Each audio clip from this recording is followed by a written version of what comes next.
Sistem memberitahuku, selama aku membuat tokoh utama Yandere jatuh cinta padaku, aku bisa pulang. Aku menghabiskan 3 tahun, akhirnya meningkatkan nilai cintanya menjadi 100. Sistem malah memberitahu bahwa penaklukan gagal, nilai Yandere target 100%. Mode kurungan paksa diaktifkan, aku dikurung di ruang bawah tanah, dia menjagaku setiap hari. Sikapnya keras kepala dan gila. Apa kau pikir aku tidak tahu kau adalah seorang testaker? Kau menaklukkanku hanya untuk pulang. Sekarang, kau tidak akan pernah bisa kembali. Kau hanya milikku. Aku putus asa. Tapi suara sistem berbunyi lagi. Ding misi tersembunyi dimulai. Menaklukkan Yandere setelah menjadi Yandere. Berpura-pura polos selama 3 tahun. Lelah, sekarang sudah lebih baik, kau tidak perlu berpura-pura lagi. Rasa malu dan marah menyerbu kepalaku, aku mengerahkan kekuatan. Mencoba melepaskan diri dari belenggu di tanganku. Rantai besi mengeluarkan suara gemerincing yang keras. Dia hanya memiringkan kepalanya. Dengan santai mengulurkan tangan dan menekan bahuku. Kekuatan yang tidak bisa kulawan sama sekali. Memaksaku terbaring di tempat tidur, tidak bisa bergerak. Dia di telingaku. Berbisik dengan suara seperti kekasih, jangan paksa aku menyakitimu. Aku memulai perlawanan baru. Mogok makan. Aku pikir ini akan membuatnya berkompromi. Atau setidaknya membuatnya marah. Tapi aku salah. Dia tidak marah. Bahkan tidak sabar. Dia hanya memegang semangkuk makanan cair, menempelkan sendok ke bibirku yang tertutup rapat. Patuhlah, buka mulutmu. Aku memalingkan wajahku. Dia juga tidak marah, meletakkan mangkuk, mengulurkan tangan dan mencubit daguku. Dengan kekuatan besar, aku merasa tulang-tulangku merintih. Dia dengan paksa membuka mulutku. Menuangkan makanan cair sedikit demi sedikit. Suhu makanan, dan rasa diperkosa. Bercampur menjadi satu, membuatku ingin muntah. Dia menggunakan sapu tangan. Dengan lembut menyeka sup di sudut mulutku. Lihat, kau sama sekali tidak bisa melawanku. Mengapa kau membuatku memperlakukanmu seperti ini? Agar aku benar-benar menyerah, dia menunjukkan kepadaku kekuatannya yang mengerikan. Di depanku, dia menelepon dan menyingkirkan Fang Yuan. Semua jejak di dunia ini. Setengah jam kemudian, dia menyerahkan sebuah tablet kepadaku. Di atasnya adalah informasi pendaftaran rumah tanggaku, arsip sekolah, akun media sosial, semua yang dapat membuktikan bahwa aku pernah ada, dibatalkan satu persatu di depanku. Berubah menjadi kosong. Aku menjadi hantu di dunia ini. Hantu yang tidak seorang pun tahu kecuali dia, yang tidak dapat ditemukan oleh siapapun. Aku benar-benar jatuh ke dalam keputusasaan. Pelarian fisik. Sama sekali tidak mungkin. Pertahanan mental juga runtuh sedikit demi sedikit. Aku mulai menjadi mati rasa, seperti boneka, membiarkannya mengendalikanku. Hingga suatu malam larut, aku berpura-pura tertidur dan merasakan dia duduk di samping tempat tidurku. Dalam kegelapan, aku mendengar dia bergumam dengan suara tertekan dan sedikit menangis. Mengapa? Mengapa kamu juga ingin meninggalkanku seperti mereka? Aku membeku. Kemudian, aku tiba-tiba terbangun. Untuk menaklukkan dia setelah menjadi gelap, aku tidak bisa menggunakan metode sebelumnya. Aku harus menemukan kelemahannya, kelemahan sebenarnya yang tersembunyi di balik kegilaannya. Aku mengubah strategi. Aku mulai memainkan peran Fang Yuan yang sangat mencintai dirinya lagi. Ketika dia memberiku makan, aku akan secara sukarela membuka mulutku. Menunjukkan senyum lembut padanya. Ketika dia menyeka tubuhku, aku akan berkata dengan lembut. Terima kasih, dengan nada ketergantungan. Aku mencoba menyegarkan kembali. Nilai cinta yang telah diatur ulang menjadi 0. Bai Ningbing tampaknya sangat menikmatinya. Senyum di wajahnya juga meningkat. Hingga suatu hari, dia mendorong instrumen aneh ke dalam ruangan. Itu adalah alat pendeteksi kebohongan. Dia menempelkan kabel koneksi ke ujung jari dan dadaku, tersenyum seperti anak kecil yang lugu. Ayo, katakan padanya bahwa kamu mencintaiku. Jantungku tenggelam. Aku menatap matanya yang penuh harapan dan dengan susah payah membuka mulutku. Aku mencintaimu, Ningbing. Detik berikutnya. Alat pendeteksi kebohongan mengeluarkan bunyi alarm yang menusuk telinga, lampu merah berkedip dengan panik, senyum di wajahnya. Menghilang seketika, digantikan oleh yang dingin. Kemarahan setelah dipermainkan, dia mengambil alat pendeteksi kebohongan itu dan membantingnya ke dinding dengan keras. Suku cadang dan pecahan berhamburan di tanah, kau menipuku. Kau masih menipuku. Dia menarik rambutku dan menyeretku ke ruangan lain. Itu adalah ruangan putih bersih, kedap suara, dinding, langit-langit, lantai, semuanya terbuat dari bahan putih lembut. Tidak ada celah sedikit pun, lampu selalu menyala, tidak ada siang atau malam. Aku kehilangan semua rangsangan indera, tidak ada suara, tidak ada warna. Tidak ada perasaan waktu berlalu, aku tidak tahu sudah berapa lama aku dikurung, sehari, 3 hari, atau seminggu, mental berada dalam keheningan ekstrim. Di ambang kehancuran, agar tidak menjadi gila, aku mulai berbicara sendiri. Aku mengulang semua detail 3 tahun terakhir, setiap percakapan, setiap tugas. Mencoba menemukan kunci untuk keluar dari situasi ini, Bai Ningbing melihat semua ini dengan tenang di ujung monitor. Ketika aku dibebaskan, seluruh tubuhku terasa seperti berganti kulit, aku tidak berpura-pura. Aku hanya menatapnya dengan sikap lelah dan dingin. Dia membawakan makanan. Aku makan, apapun yang dia suruh aku lakukan, aku lakukan. Seperti boneka tanpa jiwa, akhirnya dia tidak tahan dengan keadaanku ini. Kenapa kau tidak bicara? Kenapa kau tidak melihatku? Aku mengangkat kepala. Untuk pertama kalinya menatap langsung ke matanya, kau menang, bunuh saja aku. Aku tidak ingin bermain lagi. Bai Ningbing tertegun, dia mungkin membayangkan. Reaksiku yang tak terhitung jumlahnya, kehancuran, memohon. Terus berpura-pura, satu-satunya yang tidak dia pikirkan adalah aku akan menyerah sepenuhnya. Dia menyerbu dengan marah, kedua tangannya mencengkeram leherku dengan erat, menekanku ke dinding. Nyawamu milikku. Jika aku belum bilang selesai, kau tidak boleh mati. Perasaan tercekik datang, mataku mulai menjadi gelap. Tapi di kedalaman mata gilanya itu, aku melihat ketakutan, ketakutan yang merasuk ke sumsum tulang. Tiba-tiba aku mengerti. Yang ditakutkannya bukanlah aku tidak mencintainya, tapi aku benar-benar menyerah pada permainan ini. Membiarkannya kembali ke lembah sendirian. Ternyata, dia lebih takut permainan ini berakhir daripada aku. Aku memulai perjudian gila, sebuah penghancuran diri dengan diriku sendiri sebagai taruhannya. Itu adalah ujian. Hari itu, Bai Ningbing membawakan makan siang dan berbalik untuk menuangkan air untukku.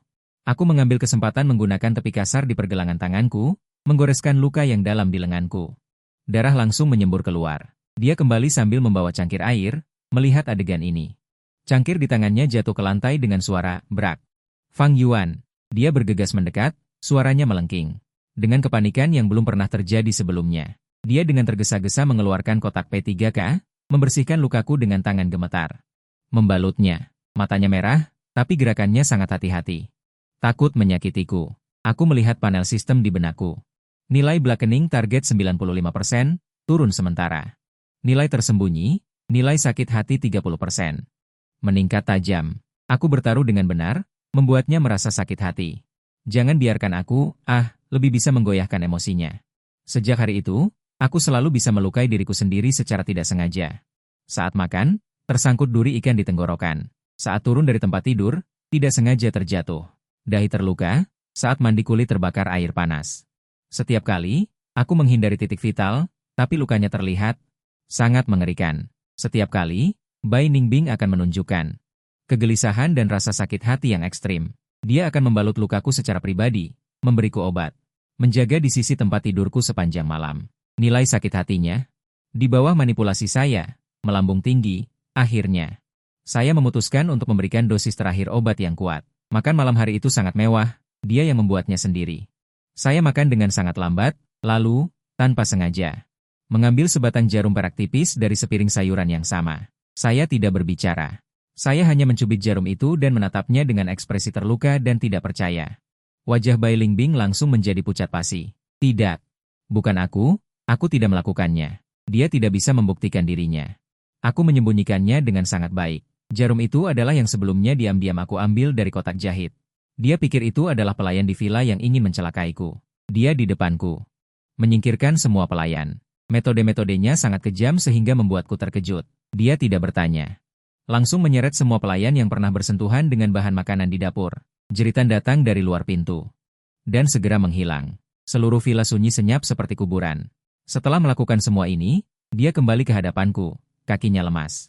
Berlutut di samping tempat tidurku seperti anak kecil yang melakukan kesalahan dan takut ditinggalkan. Dia meraih tanganku, suaranya memohon, Fang Yuan. Kamu percaya padaku? Sungguh bukan aku. Kumohon. Jangan tidak percaya padaku. Untuk pertama kalinya di depannya, aku mengambil inisiatif absolut. Aku mengulurkan tanganku yang tidak terluka dan dengan lembut membelai kepalanya. Suaraku sangat pelan. Dengan kelemahan dan ketergantungan yang tepat. Aku percaya padamu, tapi aku juga takut. Seluruh tubuhnya menegang, lalu dia membenamkan wajahnya di telapak tanganku. Bahunya bergetar hebat. Nada pemberitahuan sistem terdengar di benaknya. Target. Nilai sakit hati telah mencapai puncaknya. Modul emosi target mengalami celah. Tingkat kepercayaan plus 5%. Aku menatap punggungnya yang rapuh dan akhirnya mengerti sepenuhnya. Aturan penaklukan baru.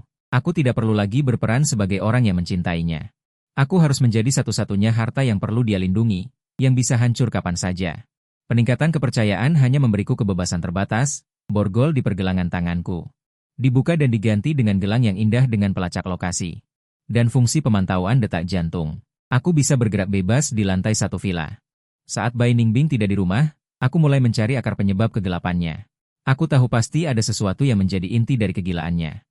Aku hampir menjelajahi setiap sudut villa, dan akhirnya menemukan jawabannya di kotak musik kenari yang terkunci di ruang kerja. Itu adalah buku harian usang dan pudar dengan kunci. Kuncinya mudah. Aku buka dengan kawat. Halaman-halaman buku harian itu sudah menguning. Tulisan tangannya naif namun anggun. Di dalamnya, tercatat kisah seorang gadis dari dicintai hingga ditinggalkan. Semua kompensasinya. Dia diperlakukan oleh orang tua kandungnya sebagai alat untuk menukar keuntungan keluarga. Dikirim ke keluarga kaya lainnya. Di sana, dia bertemu dengan seorang kakak yang sangat lembut padanya. Kakak itu akan menceritakan kisah padanya. Akan mengusir teman sekelas yang menindasnya. Akan menjaganya tanpa beranjak selangkah pun saat dia sakit. Dia lembut dan perhatian padanya. Mereplikasi dengan sempurna cara aku mendekatinya dalam 3 tahun terakhir. Halaman-halaman terakhir buku harian itu memiliki tulisan tangan yang berantakan dan gila, kabur karena air mata. Kakak itu, setelah mendapatkan dukungan dari keluarganya, setelah menstabilkan posisinya, meninggalkannya tanpa ampun dan bertunangan dengan wanita muda lain yang sederajat. Dia bilang dia mencintaiku, itu semua bohong. Semua orang akan meninggalkanku. Semua orang berbohong padaku. Aku langsung mengerti. 3 tahun pendekatanku, dalam pandangannya, hanyalah pengulangan yang kejam dari masa lalu. 100 poin tekad cinta bukanlah tanda keberhasilan pendekatanku, melainkan memicu jauh di dalam hatinya. Pemicu 100 poin kebencian. Saat itu, pintu ruang kerja terbuka dengan keras. Bai Ningbing berdiri di depan pintu. Dengan tenang menatapku, tatapannya jatuh pada buku harian di tanganku, pupil matanya menyusut tajam. Apa yang sedang kamu lihat? Suaranya sangat tenang, namun membuat bulu kuduku meremang. Tanpa menunggu jawabanku, dia seperti binatang buas yang marah, dengan panik menerkamku. Dia ingin merebut buku harian itu, menghancurkannya, menghancurkan masa lalunya yang kelam. Dia mengira aku akan menggunakannya untuk mengejeknya, menyerangnya. Aku tidak menghindar. Aku bahkan tidak menutup buku harian itu. Saat dia menerkamku, aku membuka kedua tanganku. Memeluknya dan buku harian itu erat-erat, kukunya menusuk dalam kepunggungku. Giginya menggigit bahuku dengan keras, rasa sakit yang hebat datang, darah dengan cepat membasahi bajuku. Aku tidak melawan, hanya memeluknya lebih erat, di telinganya. Dengan suara serak, hampir pecah, aku mengucapkan kalimat paling menyakitkan di buku hariannya. Tidak apa-apa, kali ini, aku tidak akan pergi. Tubuhnya tiba-tiba menegang, raungan dan cakaran yang panik berhenti. Dia berada di pelukanku. Menangis dengan keras, tangisan itu dari awalnya kemarahan yang meluap-luap, berangsur-angsur berubah menjadi keluhan histeris yang tertekan selama bertahun-tahun. Di panel sistem, data diperbarui dengan panik. Memori inti telah tersentuh, pertahanan emosional target runtuh, tingkat kepercayaan plus 50%. Memulai strategi tahap kedua, resonansi jiwa, hubungan memasuki tahap baru. Bai Ningbing tidak lagi menggunakan alat pengikat dalam bentuk apapun, tetapi kamera yang ada di mana-mana di film mengingatkanku, aku masih burung di sangkarnya. Dia mulai mengajakku muncul di beberapa acara publik, sebuah pesta bisnis yang megah. Dia menggandeng lenganku. Memperkenalkan kepada semua orang, ini Fang Yuan, kekasihku. Tatapan para tokoh bisnis itu, ada rasa ingin tahu, ada penyelidikan. Juga ada pengertian, aku seperti piala yang indah, dipamerkannya. Saat itu, di tengah kerumunan, aku melihat seorang pria yang familiar. Dia sedang memegang gelas anggur, memberikan perhatian yang hangat kepada seorang wanita tambahan yang mungil dan cantik. Tatapannya lembut, dan di panel sistemku, sebuah titik merah. Berkedip di lokasinya, ada testaker lain di dekatnya, aku menemukan sejenis. Aku mencoba meminta bantuan padanya, menggunakan gerakan berbalikku untuk mengirimkan informasi melalui tatapan mata. Jari-jari diam-diam membuat isyarat meminta bantuan di sisi yang dalam. Dia jelas menyadarinya juga. Ekspresi terkejut melintas di wajahnya, tepat ketika aku berpikir dia akan membalasnya. Bai Ningbing di sampingku tiba-tiba mempererat lengannya. Kukunya hampir menusuk dagingku. Dia bersandar di telingaku dengan suara manis, namun membawa makna sedingin es. Apa yang kau lihat? Dia tersenyum padamu? Kau senang? Aku segera menarik pandanganku dan tidak berani melakukan gerakan kecil lagi. Keesokan hari setelah pesta, aku sedang membaca buku di ruang tamu. Bai Ningbing sambil merapikan kukuku. Sambil menyalakan TV. Berita keuangan sedang disiarkan. Dilaporkan bahwa grup Zhang, sebuah perusahaan terkenal, diselidiki tadi malam karena dicurigai melakukan penipuan keuangan besar-besaran. Ketua dan istrinya telah ditahan. Aku terkejut. Itu adalah keluarga yang ditargetkan oleh Task Taker semalam. Gambar berita beralih ke reporter berita sosial yang melaporkan sebuah kecelakaan. Pagi ini, seorang pria jatuh ke Sungai Binjiang saat balapan di jembatan. Kendaraan telah diangkat, pengemudi meninggal di tempat kejadian. Identitas sedang diverifikasi. Di gambar berita, mobil sport yang berubah bentuk itu adalah yang dikendarai oleh Task Taker semalam. Kecelakaan, hilang, seluruh tubuhku terasa dingin. Bai Ningbing meletakkan gunting kuku, dengan puas mengagumi jari-jariku, dan berkata dengan santai. Aku tidak suka barang-barangku diincar oleh orang lain, dan aku juga tidak suka kamu. Melihat mainan lain, di dunianya hanya boleh ada aku. Segala sesuatu yang mungkin mengalihkan perhatianku. Mengalihkan perhatianku, ancaman, akan dia singkirkan tanpa ampun. Aku benar-benar mengerti. Situasiku, meminta bantuan berarti jalan buntu. Di depannya, aku membuka panel sistem. Di posisi teman satu-satunya, ikon abu-abu yang baru saja ditambahkan dan belum sempat mengucapkan sepatah kata pun itu, aku hapus dengan tegas. Aku mengangkat kepala. Ada sesuatu pada saat itu. Kematian total. Kematian Task Taker itu menusuk hatiku seperti duri. Yang lebih membuatku tidak nyaman adalah reaksi sistem. Dia tidak memberikan petunjuk apapun tentang hal ini. Seolah-olah menghilangnya seorang Task Taker sama sekali tidak layak disebut. Beberapa hari kemudian, sistem tiba-tiba mengeluarkan misi darurat, memperingatkan. Target orang, pengkhianat masa kecil Bai Ningbing, Jiboda, akan segera kembali ke negara itu. Persyaratan tugas. Silakan usir Jiboda sebelum dia menghubungi target. Hukuman jika misi gagal, tidak diketahui. Aku tercengang. Misi yang dikeluarkan oleh sistem. Aku tidak segera bertindak, tetapi memilih suatu sore. Pura-pura tidak sengaja membocorkan berita bahwa Jiboda akan kembali kepada Bai Ningbing. Kupikir dia akan marah dan gelisah, tapi reaksinya di luar dugaanku. Dia hanya mengangkat alisnya, dengan ekspresi dingin di wajahnya. Sikap menunggu dan melihat. Benarkah? Itu pasti sangat menarik. Reaksinya membuatku semakin yakin bahwa masalahnya tidak sesederhana itu. Benar saja, tidak lebih dari 2 hari kemudian, Jiboda menemukanku. Dia menyelinap ke villa saat Bai Ningbing keluar, memanfaatkan titik buta kamera pengintai. Fang Yuan, aku tahu kamu. Dia langsung ke intinya. Aku juga seorang Task Taker. Misiku adalah merebut kembali Bai Ningbing. Dia memberitahuku sebuah rahasia yang mengejutkan. Dunia tempat kita berada bukanlah ruang virtual, melainkan arena eksperimen besar yang dikendalikan oleh sistem AI yang dikembangkan oleh konsorsium Bai. Satu-satunya tujuan sistem ini adalah untuk keluarga Bai, pewaris dengan gangguan mental itu. Bai Ningbing, untuk menyaring pasangan yang sempurna yang dapat menstabilkan emosinya. Semua Task Taker dipilih dari dunia nyata oleh sistem. Sebagai kandidat, Bai Ningbing adalah orang gila. Jika kamu bersamanya, tidak akan ada akhir yang baik. Kamu bantu aku, kita hancurkan inti sistem bersama-sama. Dan kita bisa melarikan diri dari tempat terkutuk ini. Dia menatapku, matanya penuh dengan bujuk rayu. Di permukaan, aku tampak tenang dan menyetujui kerjasamanya. Tapi dalam hati, sebuah rencana yang lebih gila sudah terbentuk. Malamnya, setelah Bai Ningbing kembali, aku akan memberitahunya rencana Jiboda, persis seperti aslinya. Semuanya, termasuk lokasi inti sistem, rute penyusupannya, dan seluruh percakapannya saat dia ingin membujukku untuk berkhianat. Aku menatapnya, pertama kalinya. Dengan nada yang setara, bahkan sedikit provokatif, aku berkata dia ingin membawaku pergi. Sekarang, kau ingin bermain bagaimanapun, aku akan menemanimu. Aku memilih untuk mengkhianati jenisku sendiri, sepenuhnya. Berpihak padanya, monster itu, mulai sekarang, berubah menjadi orang yang bermain catur bersamanya. Bai Ningbing merasa sangat senang dengan kejujuranku yang tanpa batas. Dia bersandar di sofa, menggunakan ujung jarinya untuk mengangkat daguku, tersenyum seperti rubah yang licik. Anak baik, pertama kalinya dia memberikan pilihan yang sebenarnya kepadaku. Lalu, bagaimana kau ingin dia menghilang? Aku melihat cahaya kegembiraan yang berkedip di matanya, sebuah rencana matang muncul di benakku. Aku ingin dia jatuh ke dalam keputusasaan terdalam saat dia paling berjaya. Penyiksaan? Tentu saja, semuanya palsu. Luka-luka yang tampak nyata itu semua adalah efek makeup yang sangat meyakinkan. Pertengkaran tentang hidup dan mati itu.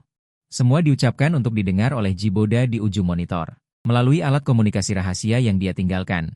Aku mengirimkan informasi palsu kepadanya. Dia menemukan hubungan kami, dia hampir membuatku gila. Cepat bawa aku pergi, aku tidak tahan lagi. Jiboda sangat mempercayainya. Menurutnya, aku hanyalah bida yang terdesak, yang bisa dimanfaatkan dengan mudah. Dia segera menetapkan hari untuk menyelamatkanku. Malam itu, cahaya bulan sangat indah. Jiboda, sesuai dengan yang aku berikan. Informasi, Berhasil mematikan sistem keamanan villa dan menyusup ke kamarku. Fang Yuan, aku datang menyelamatkanmu. Ekspresinya adalah senyum kemenangan. Cepat, ayo pergi. Aku mengangguk. Mengikutinya ke pintu. Lampu ruang tamu tiba-tiba menyala. Bai Ningbing sedang duduk santai di sofa, memainkan kotak logam kecil di tangannya. Ekspresi Jiboda langsung berubah. Aku perlahan berjalan ke sisi Bai Ningbing. Dari tatapan tidak percaya Jiboda, aku mengambil barang yang dia berikan padaku. Alat pelarian, pemancar sinyal yang bisa untuk sementara memblokir pengawasan. Aku menyerahkannya ke tangan Bai Ningbing. Kau benar, dia terlalu berisik. Ekspresi Jiboda berubah dari percaya diri menjadi terkejut. Kemudian menjadi kehancuran dan ketakutan total. Kalian, Bai Ningbing tidak memberinya kesempatan untuk melanjutkan. Dia menjentikan jarinya, beberapa pengawal berpakaian hitam muncul dari bayang-bayang. Menyeret Jiboda seperti anjing mati. Aku menyaksikan semuanya tanpa ekspresi. Ketika semuanya kembali sunyi. Bai Ningbing memelukku dari belakang. Dagunya bertumpu di bahuku. Napas hangat menyembur di telingaku. Di tubuhmu. Akhirnya ada aromaku. Aku melihat bayanganku di jendela dari lantai ke langit-langit. Di wajah itu. Ada ketidakpedulian dan keasingan yang belum pernah kulihat sebelumnya. Aku tahu, aku tidak bisa kembali lagi. Di benakku, suara sistem yang dingin terdengar. Tingkat kontaminasi jiwa 90%. Target telah menganggapmu sebagai sejenisnya. Setelah Jiboda menghilang, Bai Ningbing memberiku izin manajemen tertinggi sistem. Dia berkata, ini adalah hadiah yang pantas kudapatkan. Aku duduk di depan komputer di ruang kerja. Untuk pertama kalinya melihat gambaran lengkap dunia ini. Kebenaran jauh lebih kejam dari yang dikatakan Jiboda. Ini bukan sekadar arena eksperimen satu malam, melainkan kota pribadi yang terpencil. Kota yang benar-benar ada, yang dibangun oleh konsorsium Bai yang dekat dengan kekuasaan. Sebuah sangkar eksperimen besar untuk observasi dan penyaringan manusia. Semua yang disebut. Orang-orang yang bertugas dipilih dengan cermat dari dunia nyata. Kemudian menghilang melalui berbagai cara, yatim piatu, penjahat berat, atau orang-orang yang terpinggirkan secara sosial dan tidak punya jalan lain. Hadiah untuk pulang itu nyata, tetapi bukan untuk kembali ke dunia kita yang semula. Melainkan mendapatkan hak tinggal permanen di kota ini dan berubah. Menjadi anggota masyarakat kelas atas di sini. Akibat bagi yang gagal adalah dihapus dari tugas. Terkait dengan ingatan, menjadi buruh paling bawah di kota ini. Hari demi hari melayani operasi kota, atau seperti Jiboda. Dibersihkan sepenuhnya. Aku melihat berkasku sendiri, nama Fang Yuan, latar belakang yatim piatu. Tanpa hubungan sosial apapun. Alasan dipilih, IQ sangat tinggi, rajin dan acuh tak acuh. Memiliki ketahanan psikologis yang kuat dan kemauan untuk bertahan hidup. Menjadi pasangan baginya adalah kandidat yang sempurna. Ternyata sejak awal, hidupku adalah sebuah. Bai Ningbing selalu tahu segalanya. Dia tahu segalanya. Dia hanya melihat dengan dingin kita para kandidat, mati-matian berakting di depannya. Menikmati ini. Permainan berburu atas nama cinta. Dia sedang menunggunya. Bukan hanya menyelesaikan tugas. Ingin memanfaatkannya untuk pulang, tetapi seseorang yang dapat melihat esensi permainan dan memilih untuk tenggelam bersamanya. Sejati, aku melihat model 3 dimensi kota besar yang ditampilkan di layar komputer. Dan data populasi padat di bawahnya. Hatiku tidak marah, juga tidak menderita karena ditipu. Hanya ada semacam ketenangan absurd yang meresap ke dalam sumsum tulang. Apakah kamu akan mencintaiku? Dia terdiam lama sekali, begitu lama hingga aku mengira dia tidak akan menjawab. Akhirnya dia mengangkat kepalanya. Menatap langsung ke mataku dan berkata kata demi kata. Tidak, jika kamu bukan test taker, kamu tidak akan pernah memiliki kesempatan untuk muncul di hadapanku. Aku tertawa. Jadi begitu, sedikit terakhirku tentang. Fantasi murni juga dihancurkan olehnya dengan tangannya sendiri. Berbagi penuh. Kebenaran dunia tampaknya adalah semua yang bisa kudapatkan, tetapi sistem. Atau lebih tepatnya Bai Ningbing memberiku tugas terakhir, pilihan terakhir. A. Menerima kenyataan dan menjalin hubungan pernikahan dengan Bai Ningbing. Bersama-sama memerintah kota ini. B. Memulai pulang. Program, kamu akan dikirim keluar dari kota sendirian. Kenangan terkait akan dihapus. Kembali ke kejadian awal. Pilihan ada di tanganmu. Diserahkan kepadaku. Bai Ningbing hanya menatapku dengan tenang, seolah-olah seorang pengamat dari luar. Ini yang pantas kamu dapatkan, Fang Yuan. Aku sudah memberimu kesempatan untuk menyakitiku. Sekarang, aku memberimu kesempatan untuk meninggalkanku. Dia dari laci. Mengeluarkan sepucuk pistol hitam dan meletakkannya di atas meja di depanku. Tentu saja. Ada pilihan ketiga. Dia berkata dengan lembut, bunuh aku. Sistem akan langsung hancur. Sistem pertahanan kota akan memiliki celah singkat. Kamu bisa mencoba melarikan diri dari sana dan kembali ke masyarakat manusia yang sebenarnya. Hanya ada satu peluru di dalam pistol. Ini adalah Ujian terakhir dan paling ekstrim darinya. Dia ingin melihat, setelah memiliki semua kebenaran dan pilihan, apa yang akan kupilih? Apakah memilih kekuasaan? Memilih kebebasan palsu? Atau memilih untuk mati bersamanya? Aku mengambil pistol itu. Sentuhan dingin membuatku langsung sadar. Perlahan kuangkat pistol, mengarahkannya ke antara alisnya. Tidak ada kepanikan di wajahnya. Tidak ada kemunduran. Bahkan, di mata indahnya itu, kulihat sedikit kegilaan yang tidak wajar, harapan yang gila. Dia menantikan aku menarik pelatuknya. Aku tersenyum. Kemudian, di bawah tatapannya, aku membalikkan moncong pistol. Tanpa ragu-ragu, mengarahkannya ke pelipisku sendiri. Pupil matanya tiba-tiba mengecil. Ketegangan di wajahnya langsung retak. Dunia tanpamu dan ruangan hitam kecil itu. Apa bedanya? Aku menatap matanya yang ketakutan dan mengucapkan kata-kata terakhir. Kemudian, aku menarik pelatuknya. Klik. Suara palu yang mengenai ruang kosong itu sangat jelas di ruangan yang sunyi. Pistol itu kosong. Bai Ningbing berteriak dan bergegas mendekat, merebut pistol dari tanganku. Dia memelukku erat-erat. Tubuhnya bergetar hebat, seolah-olah akan hancur berkeping-keping. Dia menangis. Pertama kalinya di depanku, menangis seperti anak kecil yang tak berdaya. Berantakan, memalukan, tanpa citra sedikit pun, suara sistem dingin. Terakhir kali terdengar di benakku, selamat kepada host. Lulus tes akhir, resonansi jiwa 100%, tugas selesai. Aku memenangkan kemenangan akhir dari game ini. Yang disebut hadiah, aku mendapatkan hak yang sama dengan Bai Ningbing. Jalur menuju area kerja paksa di tingkat bawah, membebaskan mantan testaker yang terperangkap di kota dan ingatannya dihapus. Aku memberi mereka pilihan, yaitu mengambil sejumlah uang yang cukup untuk dihabiskan seumur hidup. Melalui saluran rahasia, meninggalkan kota ini dan kembali ke kampung halaman mereka yang sudah berubah.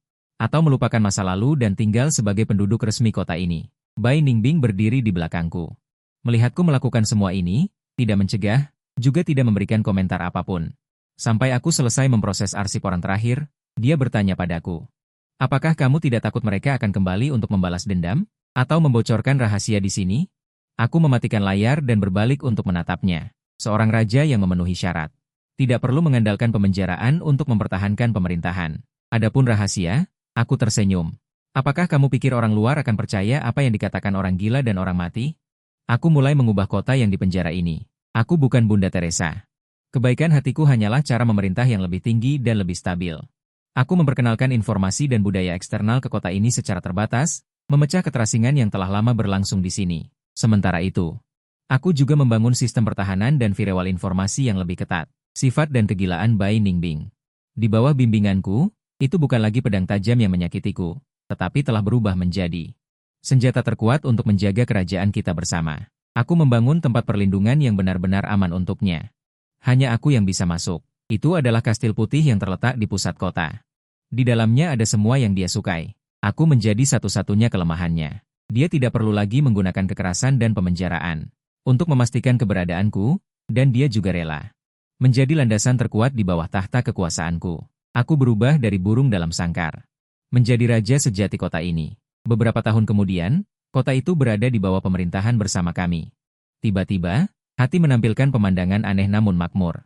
Hubungan saya dengan Bai Ningbing juga berubah dari awal yang tegang, penahanan dan anti-penahanan, menjadi semacam simbiosis yang sakit tapi stabil. Dia masih akan karena saya melihat wanita lain di pesta itu, dia masih akan kehilangan kendali selama seminggu penuh. Tidak mengizinkan saya masuk ke kamar tidur, tetapi saya sudah ahli dalam menggunakan ciuman dan jaminan untuk menenangkan semua kegelisahannya. Saya menemukan dia baru-baru ini mengalami beberapa perubahan baru. Dia mulai diam-diam mempelajari buku-buku tentang pengasuhan anak. Berkonsultasi secara anonim secara online tentang kehamilan dan persalinan. Di matanya ada harapan yang belum pernah saya lihat sebelumnya, dan sedikit ketakutan. Aku tahu apa yang dia takutkan. Dia takut kehadiran anak akan membagi cinta dan perhatian saya padanya. Malam itu, aku memeluknya dari belakang dan menutup komputernya. Jangan dilihat lagi. Tubuhnya menegang. Aku meletakkan daguku di lekuk bahunya, memberitahunya secara langsung. Anak akan menjadi kelanjutan hidup kita, tetapi kamu akan selalu menjadi satu-satunya bagiku. Di depannya, aku memanggil sistem backend yang telah aku ubah sejak lama. Di bawah tatapannya, aku memasukkan perintah otoritas tertinggi, memformat semua template sistem. Seandainya aku memilih di luar, bila kemajuan mencapai 100%, semua data, semua catatan, semua aturan, pada saat ini, lenyap begitu saja. Aku berkata kepadanya, sekarang di sini tidak ada sistem, hanya kita. Dia bersandar di pelukanku, terdiam untuk waktu yang lama, dan berkata dengan lembut, "Fang Yuan, sepertinya kamu benar-benar mencintaiku." Aku mencium keningnya. Tidak ada jawaban, mungkin saja. Atau mungkin, hanya seseorang yang terlalu lama berada di jurang, tidak lagi mampu menyesuaikan diri dengan silau cahaya. Tepat ketika aku mengira semuanya akan berakhir, di dalam benakku, sebuah suara yang familiar namun asing, tiba-tiba terdengar tanpa peringatan. Misi telur Paskah tersembunyi terpicu. Kembangkan penerus yang berkualitas. Hadiah misi, terbuka. Koordinat dunia nyata. Aku menatapnya dalam pelukanku. Bai Ningbing tidur nyenyak karena janjiku. Lalu aku melihat di benakku. Hadiah tugas tertinggi itu. Aku tertawa tanpa suara. Dunia nyata? Apakah itu dunia tempat aku, sebagai yatim piatu, diintimidasi di panti asuhan? Menjual harga diri demi beberapa uang di lapisan masyarakat bawah, berjuang keras di kubangan lumpur? Untuk apa aku kembali menjadi orang biasa yang tidak penting, yang bisa dihilangkan kapan saja? Tapi di sini, aku adalah raja. Aku memiliki kekasihku, meskipun cara dia mencintaiku menarik dan gila. Aku memiliki sebuah kota. Aku memiliki hak untuk menetapkan aturan.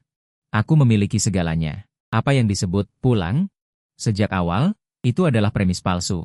Bagiku, di mana ada hak dan dia, disitulah rumah. Aku memusatkan pikiranku. Dengan tekadku sebagai otoritas tertinggi, aku mengeluarkan perintah kepada suara di benakku. Hentikan tugas telur Paskah. Arsipkan secara permanen. Suara itu berjuang sejenak, lalu menghilang sepenuhnya. Aku menunduk, menatap wajah Bai Ningning yang tertidur. Alisnya sedikit berkerut, bahkan dalam tidurnya. Seolah-olah dia takut aku akan tiba-tiba menghilang. Aku menggenggam tangannya dan meletakkannya di bibirku. Mendaratkan ciuman lembut. Jangan takut, aku tidak akan pergi kemanapun. Aku menaklukkannya. Dia menyenangkanku. Atau lebih tepatnya, kami akhirnya bersama-sama rela berjalan ke dalam apa yang disebut cinta, sangkar abadi. Ini adalah pulangku.